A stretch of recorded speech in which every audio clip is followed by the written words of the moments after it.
Imagine olhar para o céu e ver a morte de uma estrela ocorrida há milhões de anos, ou então seguir o rumo de cometas e asteroides. No Ciência e Tecnologia de hoje você vai conhecer pessoas apaixonadas pelas estrelas que dedicam a elas muitas noites de observação. O nome já diz tudo. São astrônomos amadores. Nosso programa está começando agora.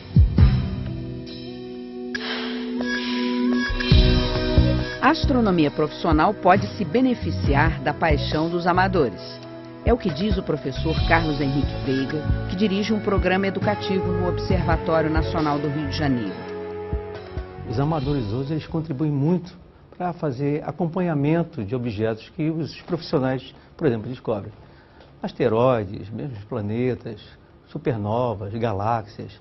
Isso tudo os amadores hoje, com equipamentos simples, eles são capazes de nos ajudar a melhorar a visibilidade e o número de observações. A astronomia ela funciona muito com a quantidade de dados que é obtida do céu. Então, quanto mais se observar uma estrela, um planeta, um asteroide, melhor, para que a gente determine os parâmetros físicos, órbita. Todos esses parâmetros são determinados a partir de quantidades infinitas de observação. O senhor diria que o astrônomo amador funciona como um replicador, um multiplicador do interesse pela astronomia, junto a pessoas, a grupos que originalmente não têm interesse? Essa é a nossa ideia, é trazer pequenos grupos para o observatório, por exemplo, fazer observações uma vez no mês, e cada um desses 20 vai tentar multiplicar nas suas comunidades, no seu condomínio, onde ele more, o interesse pela astronomia, pelo céu, pelo mistério que envolve todo o céu. Como é que o astrônomo amador olha para o céu? Veja na reportagem de Ana Paula Couto. O engenheiro Cristóvão Jacques faz parte de um seleto grupo de astrônomos amadores que observa o universo com o objetivo de contribuir para a ciência. Cristóvão e os amigos Eduardo Pimentel e Carlos Colassante são os descobridores de 15 supernovas. Restos de estrelas muito velhas que, ao morrer, irradiam em um curto período de tempo mais energia que o nosso Sol em toda a sua existência. O resultado dessas explosões, cujo brilho pode ser maior que o de uma galáxia inteira, são nuvens de poeira que dão origem a novos elementos e novas estrelas. Essas estrelas servem como um parâmetro constante para você medir o brilho delas e comparar se realmente essa galáxia está na distância realmente que ela foi calculada. E com isso você consegue medir o tamanho do universo, a expansão do universo, ou seja, você consegue medir a origem do universo. A descoberta da primeira supernova levou mais de um ano e foi preciso muita dedicação deles para a confirmação pelo mundo científico. Para você ter certeza que é uma supernova, você tem que fazer 2 imagens, uma em cada noite. Primeiro você faz uma imagem numa noite e depois você confirma a imagem. Só depois dessa confirmação você envia um e-mail para um centro chamado da União Astronômica Internacional. Esse centro coleta as informações e publica na internet para que outros astrônomos a confirmem e principalmente os astrônomos profissionais façam um espectro, que é como se fosse uma foto, identidade da estrela, para ver se realmente aquilo é uma estrela supernova ou se é um outro tipo de estrela. Então só depois dessas confirmações todas é que é publicada uma circular da União Astronômica Internacional da veracidade da descoberta, então é publicado para o mundo científico. Nós recolhemos essas imagens que são feitas na noite anterior e temos que superpor uma outra com um arquivo anterior, manualmente, para descobrir essas supernovas. Então é um trabalho insano. Então conseguimos descobrir realmente é uma festa. Mas até se chegar a esse estágio da descoberta, o caminho é longo. São captadas por noite e analisadas uma média de 500 imagens. A ideia é extrair o máximo de informações desses registros. Além da busca por supernovas, esses entusiastas do universo fazem também um trabalho de acompanhamento de asteroides. No caso de monitoramento de asteroides, existem vários observatórios no mundo que fazem descobertas de asteroides. Então, nosso trabalho é seguir esses asteroides para determinar a órbita deles, né? Então, é um trabalho de pós-descoberta. Os astrônomos profissionais descobrem e a gente segue depois esses asteroides para determinar a órbita dele, para ver se no futuro eles podem colidir com a Terra ou não. Cristóvão, você diria que o trabalho de vocês, de astrônomos amadores, complementa o trabalho de astrônomos profissionais? Sim, de uma certa forma, sim, principalmente nos dias de hoje, que os orçamentos dos astrônomos profissionais estão cada vez mais apertados, né? Então, eles têm cada vez menos tempo de observação num telescópio. Uma hora de um telescópio profissional custa muito caro, então às vezes eles utilizam os astrônomos amadores que têm um custo observacional muito mais baixo que o deles para fazer algum complemento para a sua pesquisa. E essa ajuda dos astrônomos amadores para a pesquisa dos astrônomos de carreira só é possível com o uso de tecnologia avançada. Para isso, as imagens arquivadas no computador do Cristóvão são captadas desse telescópio robô, localizado a 560 quilômetros de distância da capital paulista, no quintal da casa do amigo Eduardo Pimentel, em Belo Horizonte. O telescópio funciona com software que prepara um roteiro do que vai ser observado a cada noite. O Cristóvão, dependendo da observação, ele intervém e coloca o que ele deseja em termos de imagem para aquela noite também. Às vezes vai fotografar uma ocultação de estrela por asteroide, por exemplo. Aí o Cristóvão tem mais ou menos o tempo determinado que isso vai ocorrer e ele trabalha com a máquina filmando nesse tempo exato. Ele tem duas câmeras acopladas. Ele tem essa aqui que a gente chama piggyback, que é uma câmera que a gente usa para fazer fotografia de grande campo do céu. E nós temos essa aqui, que é a câmera mais importante. É uma câmera CCD, tá? Que é 20.000 vezes mais sensível que o olho humano. É através dessa câmera que a maioria dos trabalhos são feitos aqui no observatório. No outro extremo de toda essa tecnologia usada nos telescópios profissionais está este outro tipo de instrumento, mais simples, feito de forma artesanal, mas não menos preciso. Os construtores, como Roberto Fornaciari, são poucos no Brasil e autodidatas. Em comum com os astrônomos amadores, a paixão pela observação do universo. Roberto, conta pra gente, quanto tempo da sua vida você já passou dentro dessa oficina fabricando telescópios? Aproximadamente 12 anos.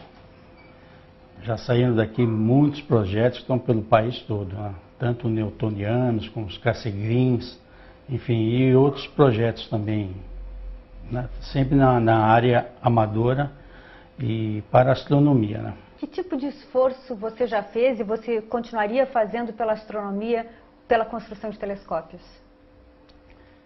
Bom, eu diria que se tivesse que fazer tudo, eu faria tudo de novo e até mais, porque isso, com o passar dos anos, vai se tornando uma paixão cada vez maior, que você adquire conhecimentos que te permitem fazer coisas mais avançadas, né? E chegar próximo àquilo que nós queremos, a perfeição, né? A satisfação é quando você vê ele montado e quando o cliente, o amigo, a pessoa vem aqui, normalmente eu atendo, eu mostro o céu à noite para a pessoa, ensino tudo, dou toda a assessoria e a pessoa fica maravilhada, vê um Saturno, uma Lua, Júpiter, né? E isso é algo espetacular. Astrônomos quase profissionais ou construtores de telescópios amadores, não faz diferença.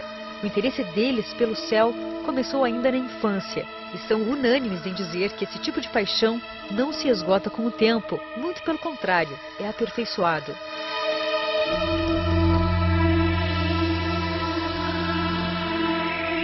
Carlos, de onde vem esse fascínio? Não sei explicar para você de onde vem o fascínio, só que eu posso lhe dizer o seguinte: quanto mais você se aprofunda nisso, mais entusiasmado você fica e mais fascinado você fica com o universo, que é uma coisa espetacular. Qualquer pessoa pode olhar para o céu, um espetáculo grátis e universal. Mas não basta olhar para ser um astrônomo amador. É preciso saber o que e como procurar. Hoje em dia, o amador ele precisa de ter uma certa formação em física, em matemática, para ele entender um pouco melhor e perceber como ele deve observar esses fenômenos, ou esses planetas, ou esses objetos celestes. Então, para ele entender um pouco mais e melhorar as observações, ele precisa estudar um pouco mais de física, se aprimorar mais, fazer um curso de física ou de astronomia no Brasil, no exterior. Deve entender um pouco que não se faz astronomia amadora simplesmente pegando uma luneta e apontando para qualquer lugar do céu. Talvez ele não encontre nada. Então, lugares específicos onde são recomendados pelos profissionais. Isso é interessante para a gente.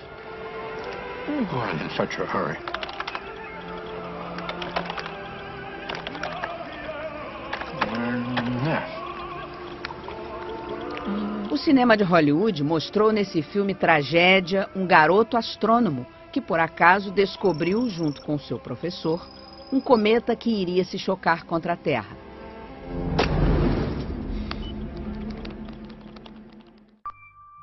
Na vida real, astrônomos amadores descobriram em 1993 um cometa que entrou na atmosfera do planeta Júpiter e abriu um grande buraco, visto da Terra.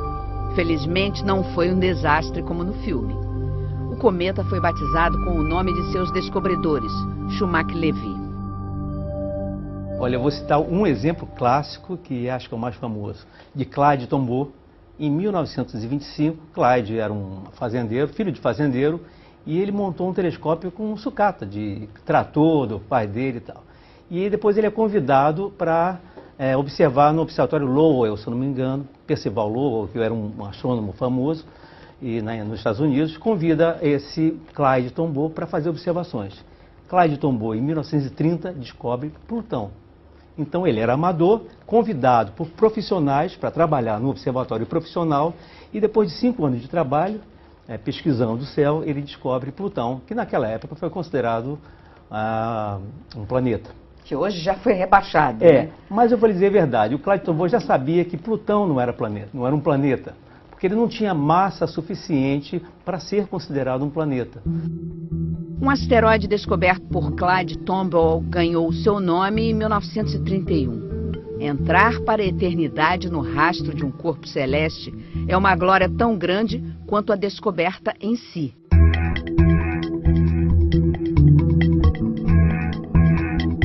Daqui a pouco, como a paixão e a ciência se unem para ampliar as fronteiras do nosso conhecimento.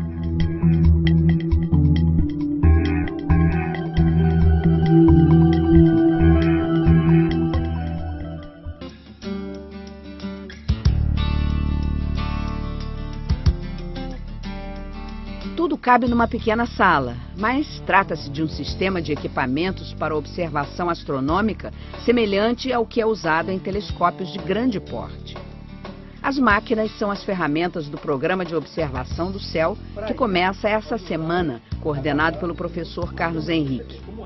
Esse é um telescópio refletor que tem um sistema óptico feito de espelhos. A operação do telescópio pode ser controlada também à distância, através da internet, usando um laptop. Assim é que vai ser durante o novo programa de observações. O telescópio será levado para uma área externa do observatório, enquanto os alunos ficarão numa sala dentro do prédio. O que nós podemos fazer a longa distância, simplesmente mover, por exemplo, podemos mover o nosso telescópio para baixo. E nós vemos que nós estamos sem fio, sem nada, simplesmente usando a rede internet para controlar esse robô à distância.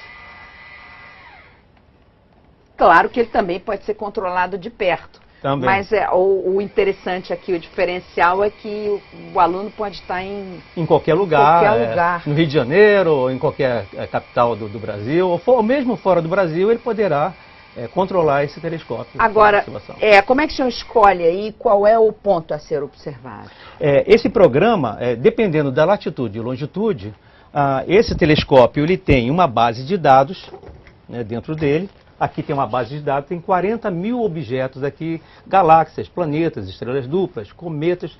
Nessa base de dados tem esses dados. Aqui tem um GPS também. Quando eu ligo esse telescópio, o GPS imediatamente localiza a latitude, a longitude, de onde nós estamos. Com essa latitude e longitude, ele sabe qual é o programa, quais são os objetos que estão naquele céu. Por exemplo, quais são os objetos que estão neste céu agora? Agora, nesse momento, nós temos, vamos ver, aqui nós temos Júpiter. Júpiter, ele está dizendo que nós temos Júpiter no céu. Nós temos Marte, Vênus, Mercúrio, Urano. Do sistema solar. De outro sistema, nós podemos ter, por exemplo, vamos voltar aqui, e eu posso... Objetos fora, outros objetos, tipo galáxias, ou aglomerados, ou nebulosas também, que nós podemos mover essas coordenadas. Então, se eu apertar essa tecla Enter, ele vai posicionar nesse objeto estelar. Né? Então, nós temos objetos dentro do sistema solar, são os planetas, e fora do sistema solar. Né? Pronto. Quer dizer, ele tem o alcance para ver objetos também fora do sistema solar. Desde que brilhantes. Como o céu no Rio de Janeiro, por exemplo, onde ele vai ser instalado a princípio, é muito claro, tem muita luz, e também a poluição atmosférica é muito forte, nós vamos ver objetos sempre muito brilhantes. Então, a Lua, por exemplo, é o nosso carro-chefe para ver crateras, porque é um objeto celeste muito brilhante. Objeto muito fraco, com magnitude muito alta, por exemplo, provavelmente nós não poderemos vir daqui do Rio de Janeiro. Não vale a pena fazer esse investimento, né? Porque o nosso céu não permite. Não permite, exatamente. Infelizmente, a gente está limitado nas condições de poluição, né, luminosa e atmosférica do céu do Rio de Janeiro. Eles poderão estar na sala comigo, controlando a distância, ou próximo ao telescópio também. Então, vai ser uma opção. Como as pessoas gostam de chegar perto do instrumento, então vamos fazer as duas coisas. Primeiro, vamos fazer a parte robótica e informatizada, controlar a distância, fazer imagens. Depois, todos serão deslocados para próximo do telescópio e aí sim poderão manusear um pouco o telescópio, fazer observações ao lado do telescópio, que acho que é uma maneira de conhecê-lo bem. O astrônomo que só ficava com o olho na luneta não existe mais.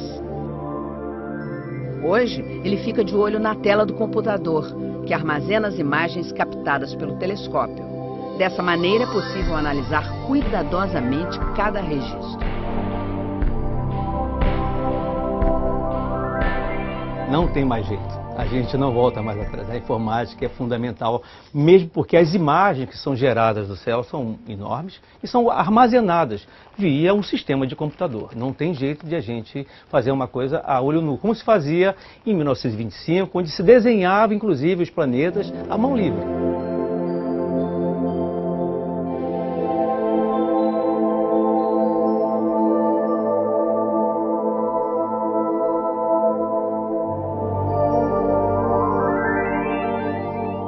A informática é necessária para armazenar as imagens, mas a pessoa pode fisicamente vê-las? Sim, pode vê-las. Se a gente puser o olho lá, a gente vai ver. Sim, pode lá ver. Na hora o que está acontecendo. Só não vai armazenar, mas vai ver. Claro, né? Vai vê-las através de, por exemplo, oculares. Se coloca uma ocular embaixo do telescópio e nós podemos, então, né, a partir dessa ocular, olhar, apreciar os planetas.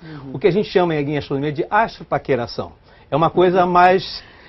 mas só para os amantes, né? Porque, na verdade, os profissionais querem a obtenção dessa imagem, querem armazenar para depois estudá-las, né? Então, analisá-las, inclusive. Então, só olhando, a gente não vai ser guarda na memória da gente, mas não na memória do computador ou no disco do computador. Para obter essas imagens, se usa uma câmera CCD. Essa aqui é uma câmera semiprofissional. O CCD, na verdade, que está aqui dentro, é um CCD também pequeno.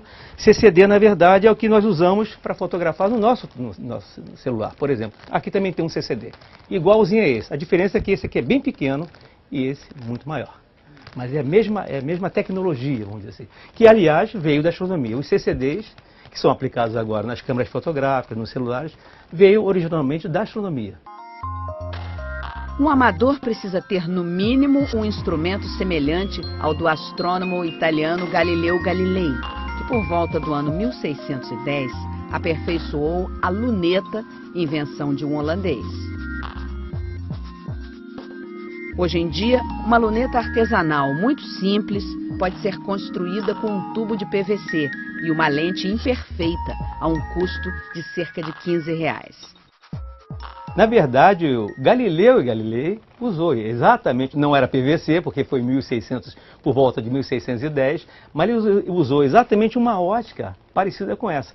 É uma luneta de Galileu, simplesmente. Aqui se dá o foco, né, se aproxima, né, focaliza o objeto que está querendo se ver e pronto, mais nada. Então Galileu Galilei, um grande astrônomo que descobriu vários satélites, várias estrelas duplas, descobriu exatamente com um sistema parecido com esse. Uma lente aqui na ponta, que nós chamamos de objetiva, e uma lente aqui chamada ocular. E aqui uma distância focal. Basicamente, isso é um instrumento óptico. Não vai ter uma qualidade excepcional como esse instrumento, mas eu acho que dá para começar a pensar no assunto. Pensar e gostar da astronomia e gostar principalmente de observar a natureza. Acho que a natureza tem muito a se descobrir e não é porque você é amador ou profissional que não possa contribuir. Vai depender de você, da sua observação, da sua curiosidade científica. Não precisa ser um cientista para poder somar a ciência. Precisa ser um amante da ciência.